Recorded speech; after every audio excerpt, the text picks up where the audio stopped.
This week on Aliens Explored, we continue our discussion of the 1980 UFO events in Todmorden, West Yorkshire. In June 1980, a police constable, Alan Godfrey, was sent to investigate the mysterious death of a coal miner. But this is just the beginning of Alan's UFO story. And this week's episode is dedicated to our Explorer of the Week, DEE NANDWANI. Dee, thank you so much for helping to support us through our Patreon program. We know that there are many rewards out there that loads of people would absolutely love to get their hands on, and you are one of them, Dee. So you're helping us make this and future episodes, and we thank you for it. Now, if you want to be like Dee, you want to get on over to patreon.com/Aliens Explored and have a look at the various tiers we've got and pick one that suits you. Maybe we'll even be mentioning your name on an upcoming episode. So thanks again, DEE NANDWANI, Explorer of the Week.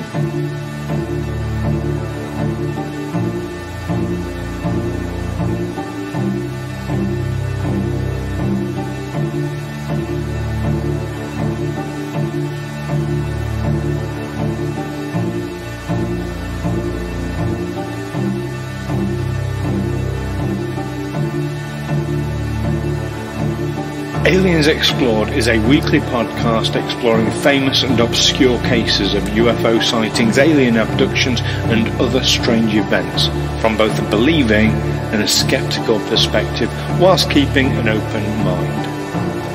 I'm Stu Jackson, a professional actor and amateur ufologist with a particular interest in the crop circle phenomenon. I'll be debating that otherworldly visitations are real. The truth is out there. And I'm Neil Kelly. I'm a professional actor as well and used to work for the military as an intelligence analyst. I'll be arguing from a more doubtful point of view. I mean, it's all a bit far-fetched, isn't it?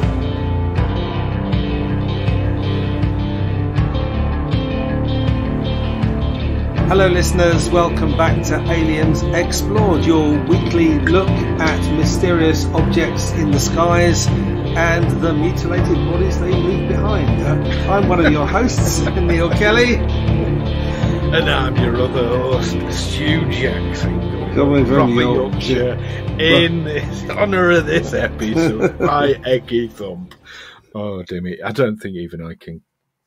I probably could maintain that for the whole episode, but I'm sure you're pretty much doing it all the time anyway. You know, you just. Oh, how dare you! So it's a bit of a. You'll appreciate this as an actor.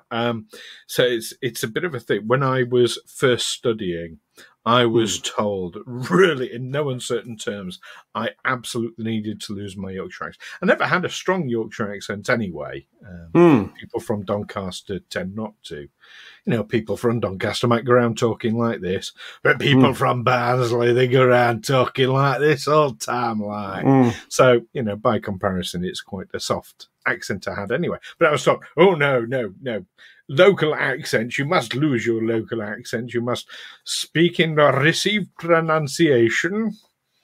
Really, that sounds really retrograde. I mean, it's funny when you watch old movies. You watch something like I don't know, Alfred Hitchcock's version of the 39 Steps, and there are people obviously classically trained actors who speak in heightened RP naturally. Putting on an accent, which is almost a caricature. And so, what we were always taught at drama school was that, your accent is solid gold if you've got a regional accent. However, you must be able to do received pronunciation. You must be able to deliver it. Well, if I'm remembering this right, you trained quite a while after I did. Didn't you? So I trained from the age 21 to 24. I was 48. So 2007, 2008 I trained. Oh, God. What years was I? 94 to 97. Okay. So, yeah. A decade earlier. But, yeah. And it was definitely like the old guard that were training, you know. But yeah, I was told basically there's no way you could make a career as an actor if you keep your broad Yorkshire accent, as I was told. I mean, ironically, this was up in Sunderland, where they're going to talk like this all the time, So, yeah, so I worked really, really bloody hard on losing my accent, like on a day-to-day basis. Really hard to lose my accent as much as possible. So now I've got the softest of soft Yorkshire accents. I was never able to lose it completely. When I get drunk, it comes out. But yeah, and like you've said, your accent is solid gold. It's really, you should be able to do other accents 100%. But versatility is everything. But I mean, I think the trend these days is for authenticity, isn't it? If they want someone with a Welsh accent, they'll find a Welsh actor rather than someone who can just do a believable Welsh accent. I mean, I've seen jobs advertised where they say, well, you must have not a Yorkshire accent or a Lancashire accent, but specifically a Blackburn accent. And by authentic, we mean you would be able to go to Blackburn and convince someone that you were from there. Yeah, I mean, Blackburn's Lancashire. They talk quite differently. Yeah, but they want it that, and the only way you can really do that is to be from there. Yes, I agree completely. I mean, I can do a sort of Lancashire, although I would say Lancashire and Manchester are two different accents that I can emulate. But no, the closer you get to Yorkshire, the harder an accent becomes for me. Yeah. Anyway, yes, that buggered me up. Yeah, we're here to talk about events in Todmorden in West Yorkshire, and last week we got as far as discussing the mysterious case of Zygmunt Adamski, a coal miner who left his home to go shopping, and whose body was found 3 days later on top of a big pile of coal in Todmorden, 20 miles from his house. And PC Alan Godfrey was sent to investigate. That sounds a bit... They just sent a police constable. That's quite... They didn't even say he was a detective. they just sent a copper. This isn't London we're talking about. Yeah, which I'm saying someone from London. Now, they didn't have things like that. Things like that in the big cities. Place like Tinsley and Tingley, where he was from, and Todmorden. They're not big places at all. But you're talking a few thousand people. Someone who's died a mysterious death, who's going to be examined by forensic scientists. They're the ones who confirm that they couldn't identify the source of the burns. They can only speculate. The burns have been treated with a strange ointment that forensic scientists won't be able to identify, but they're still just left the lowest ranking police officer in charge. It's a young police constable. So, I guess they do things differently up north, as you say. They do. So to give you a basis for comparison, London's population is around 9 million. Todmorden, the population is around 13,000. Yeah. So you're looking at a much, much smaller community. They wouldn't have resources for like detectives and things like that. And you're talking about the initial, basically someone's called in, they've found someone who's dead. You need to send someone out right then and there. You haven't got time to go calling off to Sheffield or Leeds or one of the big cities. No, but you'd send the copper out there to establish a perimeter to protect the crime scene and wait for the experts to turn up. Go out there. It looks like a suspicious death. Just confirm. Even that's getting a bit above your pay grade. Confirm that the death looks suspicious. Confirm that they're dead, first of all. That they're dead. Yeah. I remember once that's Janet an and investigation. We were driving home through Vauxhall, and we were stuck in heavy traffic, so we were crawling along, and at the side of the road there was a dead body with he just had a tarpaulin or something thrown over him, but you can see it was a body underneath. There was a foot sticking out, and a copper just stood next to it, just chatting on his radio, just basically guarding it. That's what I would have thought. Anyway, they do things differently in Yorkshire. I think some kind of context for what was going on in West Yorkshire at the time might be useful as well at this point, because I think it might have had an impact on the importance of action being taken or being seen to be taken. So at the time, there was a serial killer in West Yorkshire. You'll remember this, Neil, the Yorkshire Ripper. I do indeed, yeah. Peter Sutcliffe, as we came to know him. Well, at the time, he hadn't been caught, and he was still going around killing people. And this was West Yorkshire, so this is the same county that this has happened in. And West Yorkshire police were under a huge amount of criticism for not having caught him, for having virtually no leads to go on. So, yeah, they were under massive scrutiny. To have gone to a crime scene and then done nothing instantly about it would have looked really bad on them. Yeah, that's what I'm saying. This makes it look even more reason to send some resources to this thing. I remember that at the time, the police had been diverted in their investigation by a guy who ended up being called Wearside Jack. This guy who sent taped confessions to taunt the officers leading the hunt for the Ripper, taunting them, saying you're nowhere near closer to finding me than you were when you started out, and all this. And so they were looking for a guy with a northeast accent, Sunderland or Newcastle, and they reckon that it delayed the investigation so much that 2 or 3 more deaths are attributable to him, to that distraction that he caused them. So it was a huge public relations nightmare as well.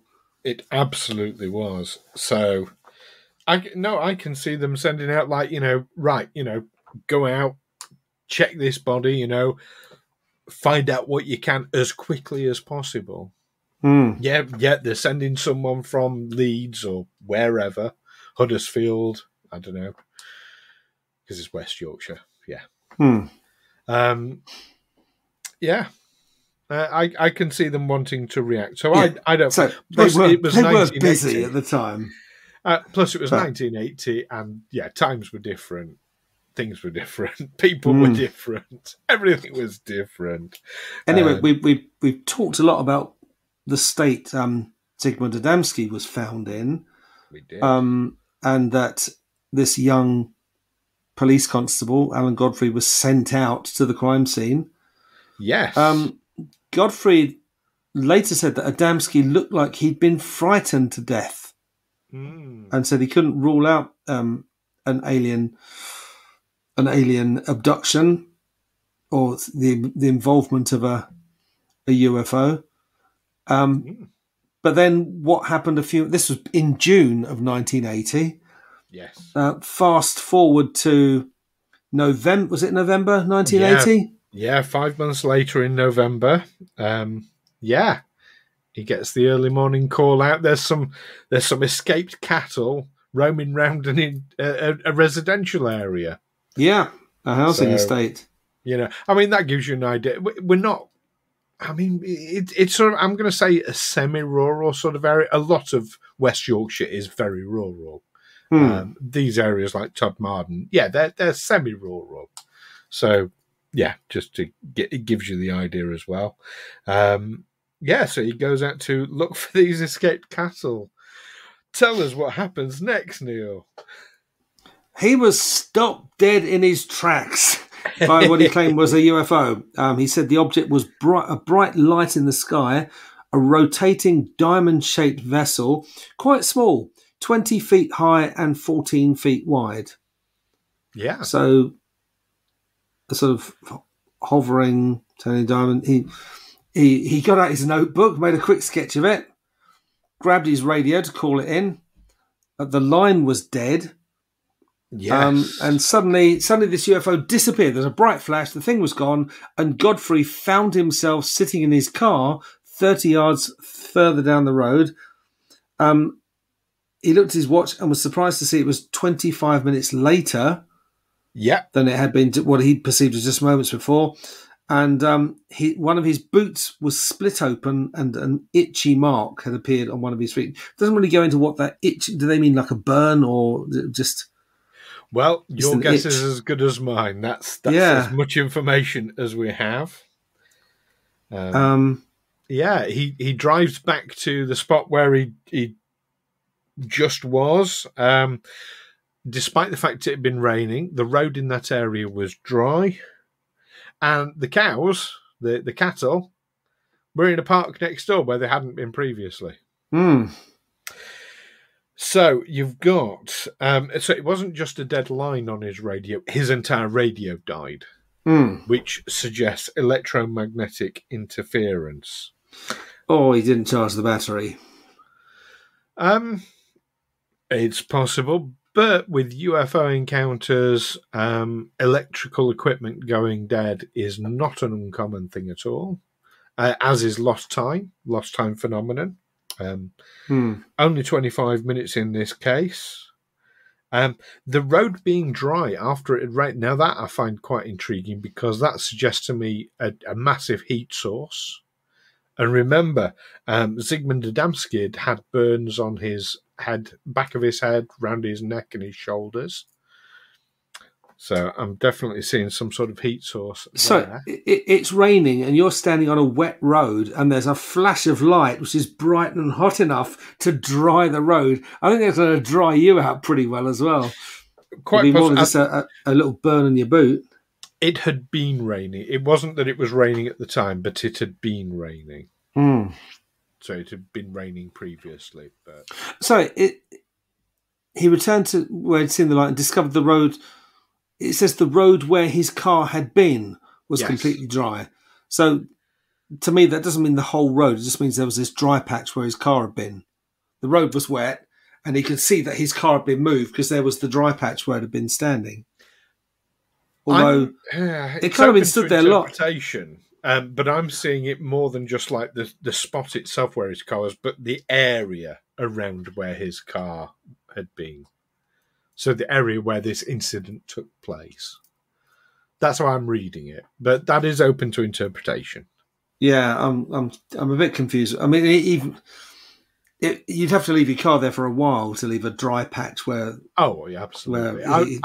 I assume he just pulled up, got out, saw this thing in the sky, and whoosh, it was gone. And he was back in his... Somehow he was put back in his car and had a hole in his boot. Down the road as well. Yeah. When he finally managed to report this encounter, Godfrey, not surprisingly, was met with skepticism and ridicule. You can imagine the macho environment of a West Yorkshire police station, and you start trying to tell them about UFOs. Mining communities again, sensible people, Yeah, absolutely. I mean, sensible, or even so superstitious that you try and tell them something like that, and they can't even consider it. They can't. It's such a terrifying idea to them that they can't even think about it. They just have to immediately. All their defences go up, and they start with the scepticism and ridicule. More open-minded people, I would have thought, they wouldn't necessarily believe you. They might be very rational people, very sceptical people, but they're not terrified by what you're telling them. So they're prepared to listen to you and maybe say, well, could it have been this? Could it have been that? Maybe have a conversation with you about it. The idea of immediate skepticism and ridicule suggests he was telling them something that they really didn't want to hear. Absolutely, and you hit the nail on the head when you said machismo as well. I mean, we discussed miners and their kind of their general psychological traits. We never mentioned machismo, but that's a huge part of it as well. Oh God, yeah. Absolutely. So, yeah. I mean, on building sites, they have to order people to wear hard hats and ear defenders, because otherwise they won't.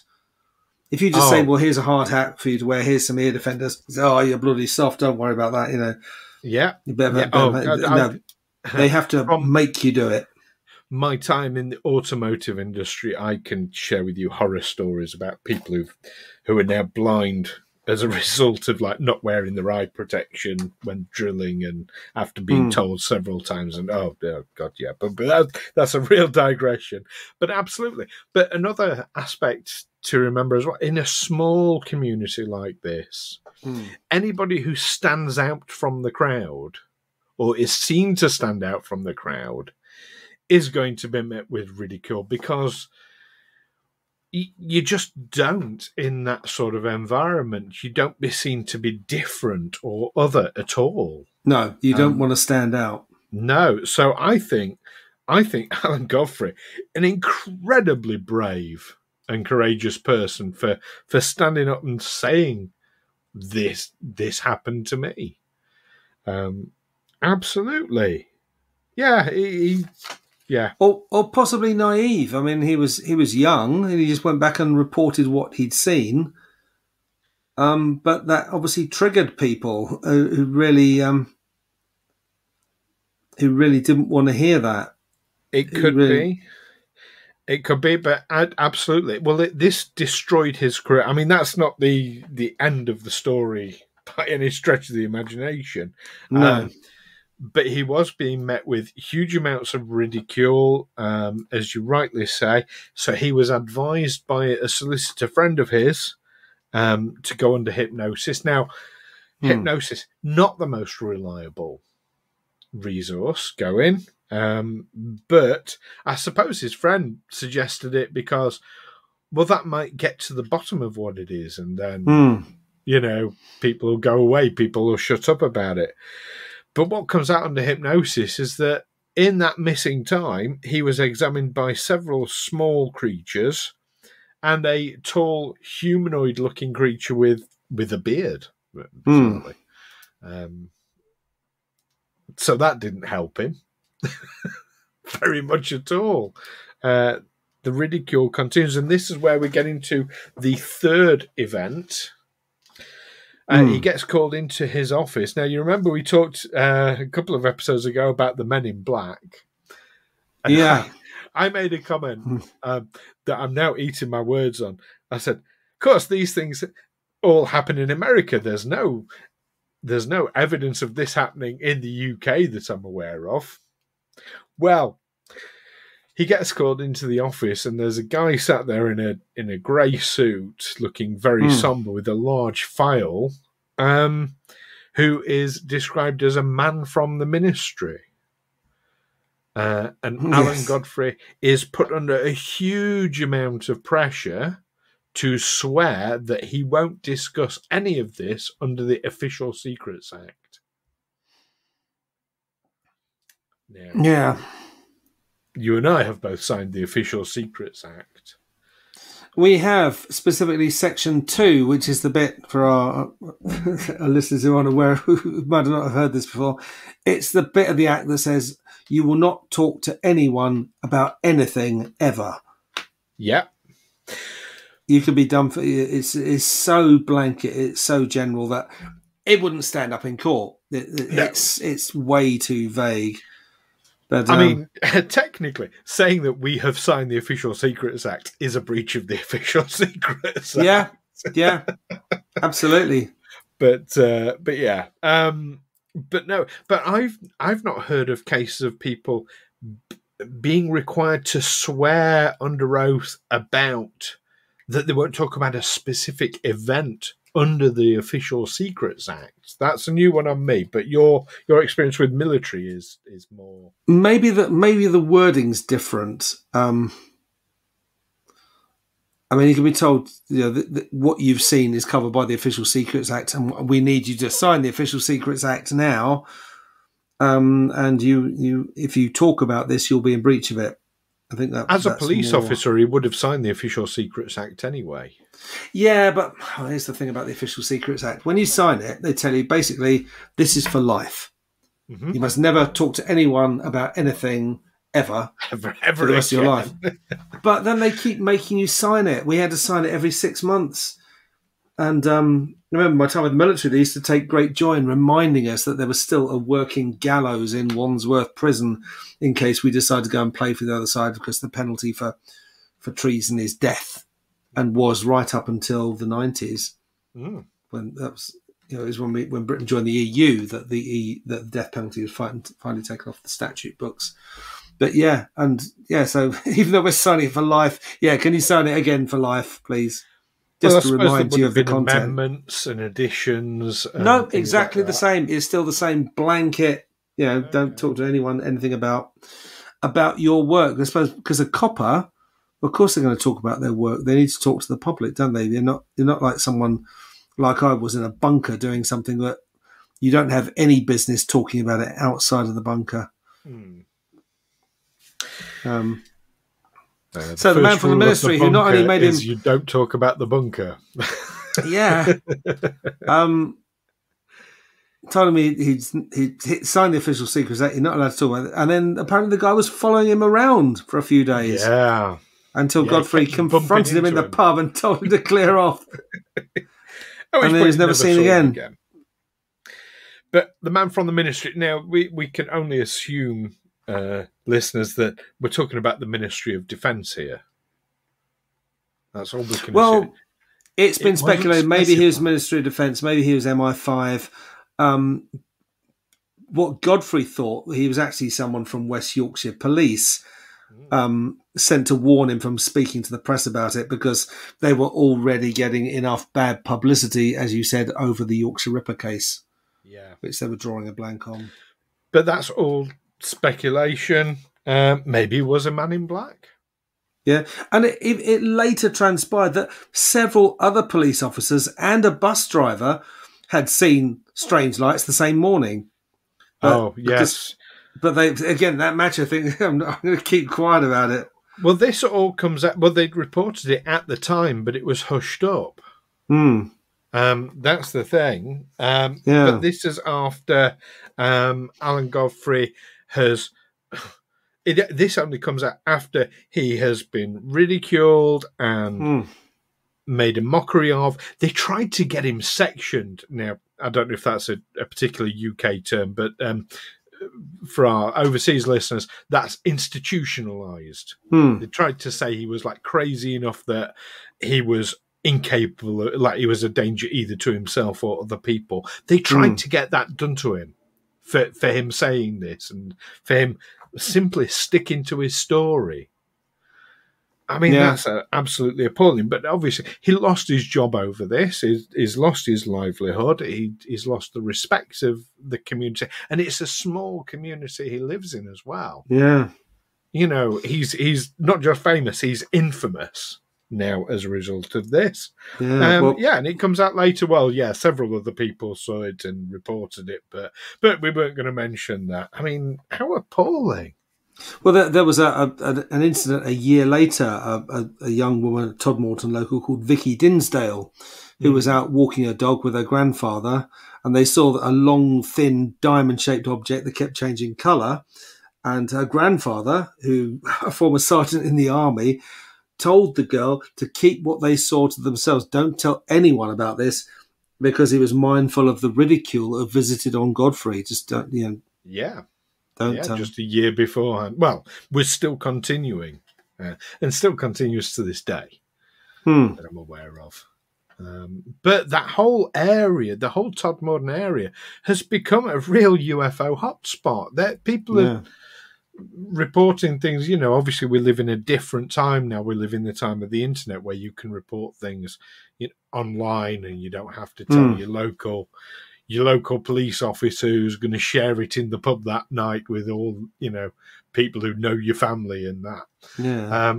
It's a very, very different time now. We live in a much, much wider community. So but it's still to this day huge UFO hotspot area. Very bizarre.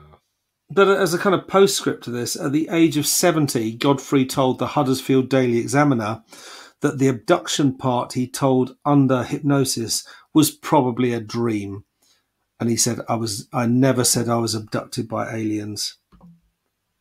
Yeah. So he's either memories fade with time, don't they? And say, well, this thing that came out under hypnosis, well, actually, I don't really remember that. It was just something that was...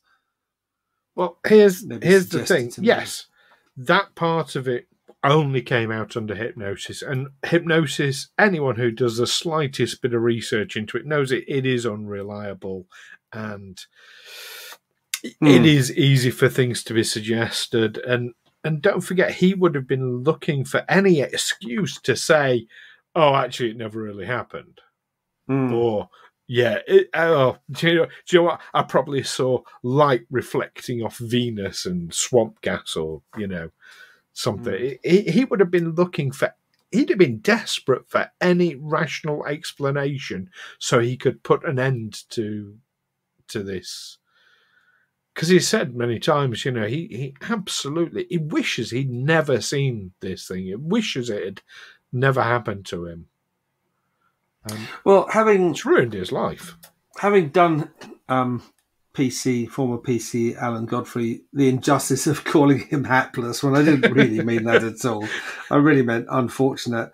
The least I can do for him is to mention that he has actually published a book, which is available on Amazon Kindle, and probably other sources as well.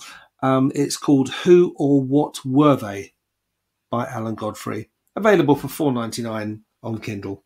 And just a little addendum or a correction to that last episode. We said that Alan Godfrey's book, Who or What Were They, was available from Amazon Kindle. It was only when we tried to obtain a copy that we realised that it's not. It brings up the paperback version, which is available for about £28 or £29. As soon as you click on Kindle, it actually goes to a completely different book. And we can't get it. So apologies for any inconvenience caused. We will look into getting a copy of the book and letting you know what's in it. There are still plenty of reviews. Other people have obviously managed to read this book, but we couldn't. Obviously, you mixed up going on there. It is cheaper if you buy it on eBay. It's a total of £16.50 new. For a new book, so it's not a used book.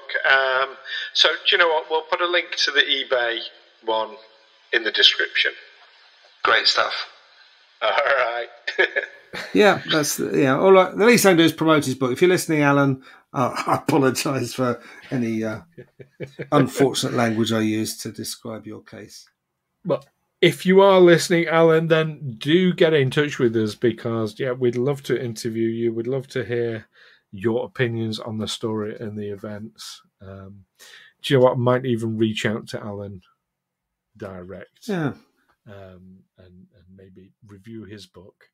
I still say, the guy is incredibly courageous. Not just for telling his story in the first place, but for having stuck to it for so long. When it would have been so much easier for him to just say, yeah, do you know what? I made it up. It was an April Fool's joke that went wrong, even though it was November. Or something, I did it for attention, then it would have all died down and gone away. He'd have been laughed at and ridiculed for that, but that would have gone away then. I wonder if he wishes he'd said something like, well, when I got there, the cows weren't in the residential area. They were in the park. And then I got struck by lightning and look, there's my boot split open. Yeah. And then not, talk to other people about what he actually saw, but not not his colleagues on the force. All credit to you, Alan, for telling your story and for sticking to it, whatever the explanation might be. Absolutely 100%. All respect. Anyway, do join us next. Oh, and yes, if you getting ahead of myself there. If you do want to get in touch, Alan, or any of our listeners with your opinions on this or any other of our episodes, of course, then you can do so via the usual means. You can get in touch through email, aliensexplored@gmail.com. You can Facebook messengers, you can tweet us, you can do all those things by searching Aliens Explored. You can leave a message on one of our YouTube videos. I'm getting all confused with myself as I'm talking, hence the gaps in my speaking. And of course, if you are one of our Patreon members, you get exclusive access to our Discord server as well. So that's worth looking at. So there we go. Join us next time when we'll be discussing a UFO doomsday cult. That's going to be exciting. The infamous one, Heaven's Gate. Yeah, which sadly 39 people lost their lives due to. So we'll be discussing that one next time. In the meantime, keep sticking to your story, no matter whether you think it's UFO or not. Just stick to your guns. And of course, keep watching the skies. But be careful who you tell it to. Yes. Catch you next time. Bye for now.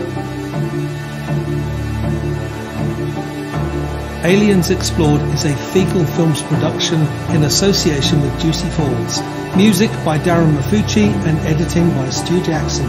Find us on Twitter or Facebook by searching Aliens Explored or visit us on aliensexplored.com.